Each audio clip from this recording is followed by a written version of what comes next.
स्वागत है आज के सेशन में आप लोगों का। और आज हम लोग करने वाले हैं कुछ विज्ञान के प्रश्न होंगे और कुछ जो है इकोनॉमिक्स के प्रश्न होंगे, उस पर चर्चा करेंगे हम लोग।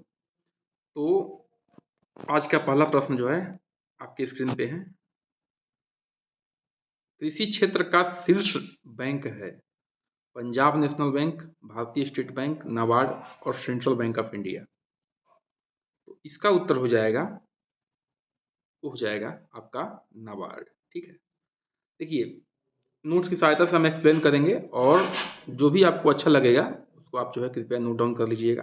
देखिए 12 जुलाई 1982 में शिव रमन कमेटी, कमेटी का नाम याद रखना है आपको, शिव रमन कमेटी 12 जुलाई 1982 को इनके मतलब की संतुष्ट पे जो है इस और इसकी स्थापना की गई थी किसकी, नाबार्ड की। ठीक है, राष्ट्रीय कृषि एवं ग्रामीण विकास बैंक, राष्ट्रीय कृषि एवं ग्रामीण विकास बैंक है। ठीक है, और इसका मुख्य कार्य क्या है, यह बैंक जो है कृषि में वृद्धि, लघु एवं कुटीर उद्योग, कृषि गृह एवं ग्रामोद्योग, ग्रामीण हस्तकला और गांव में चलने वाली अन्य संबंध गतिविधियों के को जो है ऋण की व्यवस्था कराती है। ठीक है, तो जो ग्रामीण कुटीर उद्योग है ये ध्यान रखना है उसको, कृषि से संबंधित चीज़ों को ये क्या करती है, मुख्य रूप से लोन प्रोवाइड करती है, ऋण प्रोवाइड करती है नाबार्ड। ठीक है, और शिव रमन कमेटी स्थापना कब हुआ था, 1982 ईस्वी में।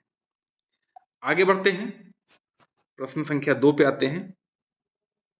भारतीय पेटेंट कानून लागू हुआ था 1970 में, 1971 में, 1972 में, 1973 में। ठीक है, तो इसका उत्तर हो जाएगा आपका सी ऑप्शन, यानी कि हाँ सही है, सी ऑप्शन 1972 में। अब ध्यान समझिए, ये कानून तो आया था 1970 में, लेकिन लागू कब हुआ था, 1972 में हुआ था। पेटेंट का मतलब आप समझते हैं। ठीक है, कोई चीज़ आप पेटेंट करा लिए उसको जो है कोई आपका दूसरा कॉपी नहीं बना सकता है। कॉपी करेगा तो क्या होगा, उस पर कार्रवाई होगी। उसके भी कुछ नियम कानून है, हालांकि उतना डिटेल में हम लोग नहीं जाएंगे। देखिए 1911 में भी पहले, यानी कि अंग्रेजों के समय भी ये कानून आया था, लेकिन बाद में पुनः जो है भारत सरकार द्वारा 1970 में लाके और 1972 में इसको लागू कर दिया गया। इनका संशोधन भी हुआ है 2022 में, ये ध्यान रखना है। ठीक है, आगे बढ़ते हैं।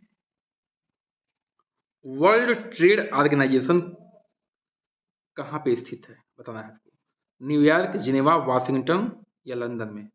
तो इसका उत्तर हो जाएगा आपका बी ऑप्शन, जिनेवा में। ठीक है, देखिए जो विश्व व्यापार संगठन यानी कि WTO है, ठीक है, अंग्रेजी में कहते हैं उसी को वर्ल्ड ट्रेड ऑर्गेनाइजेशन।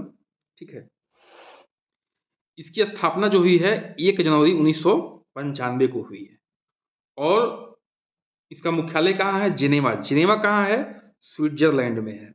देखिए मैं नोट्स की सहायता इसलिए ले रहा हूँ कि जो भी मेन पॉइंट है आपका छूटे ना। ठीक है, और सिस्टमेटिक हम लोग चलें। तो 1 जनवरी 1995 को जो है इसकी स्थापना हुई है और जिनेवा स्विट्जरलैंड में जो है इसका क्या है, मुख्यालय है।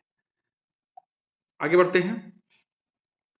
दृश्य वर्ण क्रम में सबसे कम तरंग धैर्य वाला रंग है। ठीक है, यानी कि सबसे कम वेवलेंथ किसका है, लाल, पीला, नीला, बैगनी। तो आसान सा प्रश्न है, विबग्योर।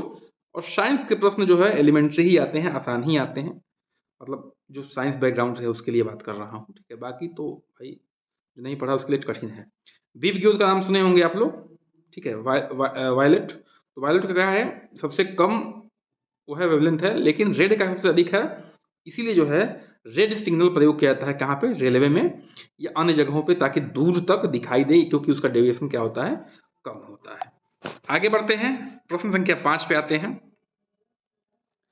निम्नलिखित में से कौन सी सदिश राशि है, पहले तो सदिश राशि जान लीजिए। ठीक है, सदिश राशि क्या होता है, जिसमें परिमाण भी हो, यानी कि मात्रा भी हो और दिशा भी हो, वो क्या होती है, सदिश राशि। समय, चाल, विस्थापन, दूरी बताना है। ठीक है, तो जो इसका उत्तर हो जाएगा वो हो जाएगा आपका सी ऑप्शन। क्या हो जाएगा, सी ऑप्शन। ठीक है, विस्थापन क्या होता है भैया, विस्थापन होती है, ठीक है। जैसे ये आपकी मान लीजिए, एक मिनट सॉरी, ये इस बिंदु से आप इस बिंदु तक गए, तो इसको क्या कहेंगे, जो जो आपने तय किया इस रास्ते को, उसको दूरी कहेंगे। और शुरू वाले बिंदु से लेके और लास्ट वाले बिंदु को आपने सीधे मिला दिया, तो उसे कहेंगे विस्थापन, ठीक है, यानी कि डिस्प्लेसमेंट, ठीक है। ए से बी की दूरी, ए से बी की दूरी जो स्ट्रेट लाइन होगी वो विस्थापन होगा। तो इसमें क्या है, परिमाण भी है और क्या है, डायरेक्शन भी है, ठीक है। तो इसलिए जो है सदिश राशि हो जाएगी। आगे बढ़ते हैं। कौन सा सूक्ष्म तत्व नहीं है, ठीक है। लोहा, जस्ता, गंधक, मैग्नीज। अच्छा, सूक्ष्म तत्व क्या होते हैं? सूक्ष्म तत्व वो होते हैं, ठीक है, माइक्रो एलिमेंट, जो हमारे शरीर के लिए जरूरी है बहुत ही कम मात्रा में। दो तरीके से बांटा गया है, माइक्रो और माइक्रो में। तो माइक्रो जो बहुत ही कम मात्रा में जरूरी है, तो ध्यान रखिएगा ये गंधक नहीं है। बाकी लोहा, जस्ता और मैग्नीज ये सूक्ष्म है। बाकी थोड़ा और हम लोग जान लेते हैं इसको, ठीक है। देखिए 6वां प्रश्न है, तो आयरन, मैग्नीज, तांबा, जिंक, मोलिब्डेनम और क्लोरीन, ये सब क्या है, सूक्ष्म तत्व हैं जो हमारे शरीर को कम मात्रा में जरूरत है इनकी। गंधक और सल्फर जो है अधात्विक है, और जो है गंधक की जरूरत कहाँ पड़ती है, पौधों को पड़ती है, ठीक है। किसको पड़ती है, पौधों को पड़ती है, ध्यान रखना है। आगे बढ़ते हैं, प्रश्न संख्या 7 पे आते हैं। निम्नलिखित में से कौन सही सुमेलित नहीं है? देखिए पहला क्या है, क्लोरोफिल, मैग्नीशियम सही है, ठीक है। हीमोग्लोबिन, आयरन, हीमोग्लोबिन में आयरन पाया जाता है। हीमोग्लोबिन कमी होती है तो आयरन गोली डॉक्टर साहब देते हैं। खाने का नमक NaCl सोडियम होता है, सही है। कपड़ा धोने का सोडा पोटेशियम, गलत है, ठीक है। इसमें क्या होगा, इसमें सोडियम होगा, NaCO3 यानी कि सोडियम कार्बोनेट होता है कपड़ा धोने का सूत्र जो होता है सोडा का। आगे बढ़ते हैं, प्रश्न संख्या 8 पे आते हैं भैया। निम्नलिखित में से फलों को के पकने में बढ़ावा देता है, ठीक है। सारे प्रश्न एलिमेंट्री हैं, आते हैं लेकिन एग्जाम में, तो मजबूरी में रखना है इनको, ठीक है। तो कार्बन डाइऑक्साइड है, सल्फर डाइऑक्साइड है, नाइट्रोजन है, एथिलीन है, तो उत्तर हो जाएगा आपका डी ऑप्शन, एथिलीन, ठीक है। सूत्र क्या है, एक मिनट, सूत्र है इसका C2H2, ठीक है। C2H2 जो है इसका क्या है, सूत्र है C2H2, ठीक है। अब ध्यान से समझना है इस बात को। जो एथिलीन होता है, ठीक है, जो आपका एथिलीन है वो रंगहीन है, अत्यंत ज्वलनशील है और हल्की मीठी वाली गैस है, ठीक है। इससे जो है क्या होता है, ये जो है पौधों में एक हार्मोन भी होता है, ठीक है, एथिलीन हार्मोन, ठीक है। और नहीं तो क्या होता है, इसको कृत्रिम रूप से भी प्रयोग करते हैं पकाने के लिए, ठीक है। आगे बढ़ते हैं, प्रश्न संख्या 9 पे आते हैं। निम्नलिखित विटामिनों में से कौन सा शरीर में भंडारित नहीं होता है, ठीक है। A vitamin C, vitamin D, vitamin E, तो उत्तर हो जाएगा इसका, हो जाएगा बी ऑप्शन, यानी कि विटामिन सी, ठीक है। देखिए जो विटामिन बी है और विटामिन सी है, ठीक है, विटामिन बी और विटामिन सी ये क्या है, ये घुलनशील है, किसमें, जल में।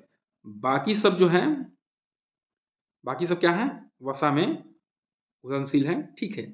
तो ये ध्यान रखना है।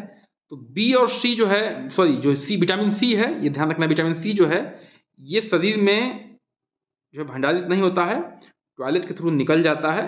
बाकी जो है हम लोग बस यूज करते हैं, उतना ही शरीर जो है एब्जॉर्ब करती है, जितना इसको जरूरत होती है। आगे बढ़ते हैं, प्रश्न संख्या 10 पे आते हैं और आज के अंतिम प्रश्न पे आते हैं। निम्नलिखित विटामिन में से किसमें जो है कोबाल्ट होता है? विटामिन के, vitamin B12, vitamin B6, vitamin B2, ठीक है। देखिए जो विटामिन B12 होता है ना भैया, उसी में होता है क्या, कोबाल्ट, ठीक है। इसका जो है साइंटिफिक नेम है साइनोकोबालामीन, ठीक है। तो इसको भी आपको याद रखना है। और एक मिनट, ठीक है, साइनोकोबालामीन नाम है इसका, और ये जो है जल में घुलनशील विटामिन है। और मानव शरीर में विटामिन लाल लाल रक्त कणिकाओं आरबीसी की परिपक्वता हेतु आवश्यक प्रोटीन का संश्लेषण करता है, ठीक है। जो विटामिन B12 है ये आरबीसी की परिपक्वता के लिए जो जरूरी प्रोटीन होता है उसका संश्लेषण करता है, ठीक है। तो यह आज का सेशन होता है यहीं समाप्त। बिल्कुल अच्छा लगे तो चैनल को करिए सब्सक्राइब, लाइक, शेयर और बने रहिए हमारे साथ। बहुत बहुत धन्यवाद।